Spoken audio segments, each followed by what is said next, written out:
This shows you, this graph shows you the interest rate charged on loans between banks. This is the interbank interest rate. So if Bank A lends to Bank B overnight, this is the interest rate that was charged.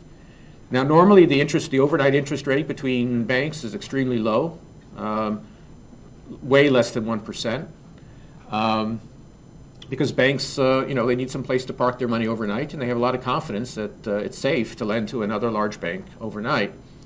Well, as you can see, starting in 2007, banks lost confidence in each other, and that's shown by the increase in the rates they charge to each other to make loans. So, for example, in 2007, you begin to see the pressures as house prices began to fall, and there were increasing concerns about the quality of the mortgage securities and the quality of the firms.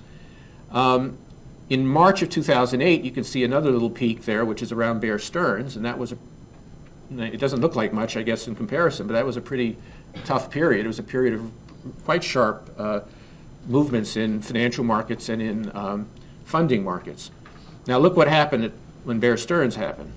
There was just an enormous spike in these interbank market rates, and probably not much lending was taking place even at those high rates. What this was indicative of was that suddenly there was no trust whatsoever, even between the largest financial institutions, because nobody knew who was going to be next, who was going to fail, who was going to come under funding pressure.